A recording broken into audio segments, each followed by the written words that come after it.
What's going on, guys? Bruce Mattson here, your host show Metric Scout Fantasy Football, and I've collaborated a list of 5 running backs that could come out of nowhere in week 1, and guys that we need to watch just to see what they do. That doesn't mean we need to start them. That doesn't mean we need to roster them even, but we need to pay attention to these guys just in case they do something. And this could be also a video that you use to help set some of your DFS lineups if you're in large tournaments and you need that cheap contrarian running back. This might give you some ideas. Let's take a look at some of these running backs. And the reason why I wanted to look at these running backs today is because I was thinking about fantasy assets, players that at the end of the week, you look back at the top scorers and you always get that rando player, that random wide receiver, that random running back. And you know what? Let's take some time to see if we can find some guys that we're not planning on starting, that we're not even planning on rostering. We have some of these guys on a roster, but you know what? We're not thinking about them as putting up 12 fantasy points, 15 fantasy points. We're not expecting them to hit. We're not expecting these guys to do anything. But what are some guys that when you look at their situation, you kind of play the narrative a little bit. Everything rolls their way for a week, and they hit on you. And I wanted to look at that because that could allow us a look into what we could be looking at for waivers, what we could be using in DFS, and so forth. And I got 5 running backs here today that you want to take a look at. You want to watch. You just want to watch. I'm not telling you to pick them up. Some of these guys are already on rosters, but the ones that are on waivers, you may want to just leave them there and just watch them. The first one we'll be talking about here is Mark Ingram. And you're like, what the hell, Bruce? Mark Ingram. No one's talking about Mark Ingram. Why Mark Ingram? And you know what? I don't really like him either. But he's in a fantastic matchup here against Atlanta. 42.5 over under. And really, when I think about this spread, is because bettors, the bookies, they don't know what to do with this game. There's a lot of ambiguity here. You got Jameis Winston back. You got new quarterback play here in Atlanta. We don't know what's going on here. Alvin Kamara is the lead back in New Orleans. This isn't supposed to be a high-powered offense. However, how can Mark Ingram win? The short yardage plays, goal line opportunities where he has the potential to score touchdowns. What if he rumbles in for 2? What if he gets a touchdown, catches a couple balls, and you know what, gets a decent gain here and there? And you know what, he's only touching the ball a few times. Alvin Kamara is still getting his, and he's still giving you some points here. There's some chances that Mark Ingram is more valuable than what we're thinking about. Could get some late game touches. The spread is in favor of the Saints. They're favored to win by 5.5 points. It's a decent sized spread for an NFL game, so they could be leading at the end of the game. Are you going to pound Alvin Kamara in the fourth quarter up the gut, or are you going to give it to old Mark Ingram? What are you going to do? That's the narrative I'm spinning. That's what I'm thinking about with these guys. There's more than this 5 that I've listed, and this isn't a ranking. He's just a guy that we're looking at. Just watch Mark Ingram, see what he does, put him in the incubator. Let's see what happens. Next running back I want to take a look at is Rashaad White. And he should be on a roster in your league. And if he's not, get him. Get him. You want to have rostered these high upside rookies as a flyer, as a guy on the back end of your roster, as a scratch-off ticket. Because if he gets the opportunity, there are some ways that he could blow up on us. He catches the ball in the backfield. He's explosive. He's in a high-powered offense. At least we perceive that to be. Tom Brady looks like a skeleton right now. Crazy stuff's going on with him. But last year they were. Prior they were. We got 50 over under against Dallas. Old Lenny Fournette's pushing 300 pounds these days. Looks like they're attempting or talking about putting him on the pitch count. We don't know about that. But we could see Rashaad White get some run sometime. This is a good matchup. Let's see if he gets inserted in the game. Let's see how he gets used. Maybe he gets some targets. Maybe he gets a couple targets in the game. Who knows?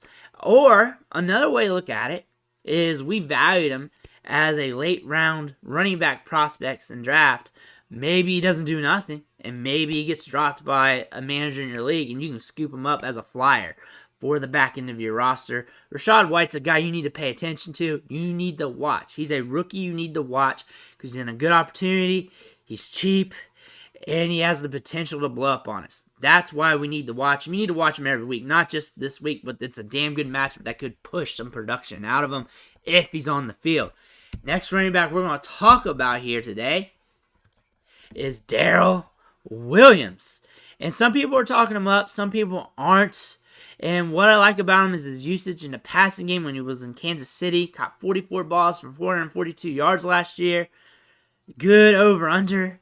We got a low-key revenge game here for him. And James Conner is the man in Arizona.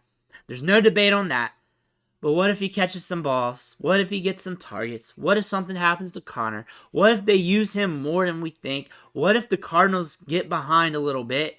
They're playing some catch-up. They start using him in the passing game a little bit more. And maybe he gets more volume than expected. Are we expecting him to be an RB1? No. Are we expecting him to be an RB2? No. Are we expecting him to be anything? Not really. That's why he's on waivers. That's why he's the back end on someone's roster. We're not expecting anything from him. But he's a guy to watch just in case variance goes his way. Because the guys that snipe us are the guys we're not expecting. We're looking at the guys we're not expecting here. So we got to think outside the box here. So how can he win? How can Darrell Williams trick us this week? Again, another high-scoring matchup, 53.5 over-under.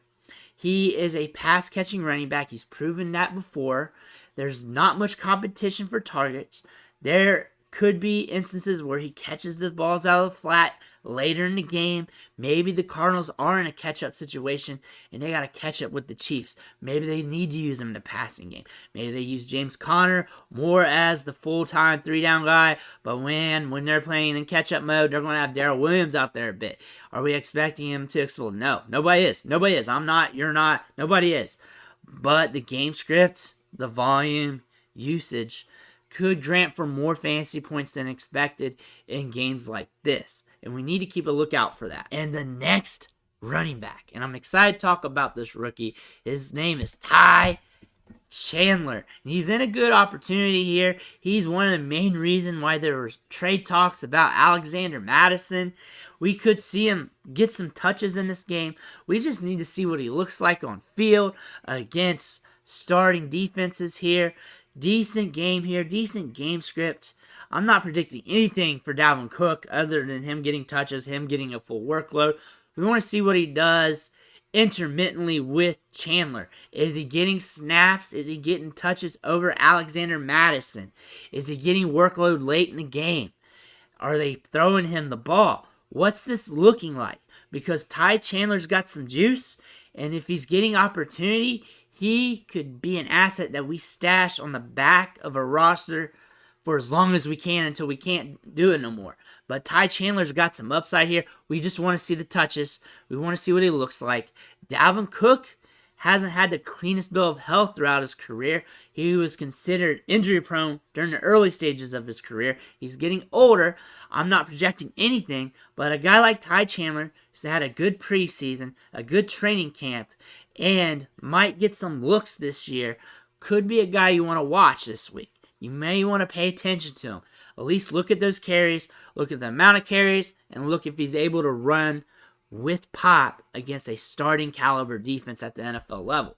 Next running back I'm talking about is our guy, Jaylen Warren. You notice there's rookies on this list because rookies are more ambiguous. They also got some pop, and a lot of these veterans, we've seen what they've been able to do. We've seen them not blow up. We don't know this about the rookies. They're a mystery box, so that's why we need to watch them. And also, there's not much on them to watch, so we're just now getting to see them fresh.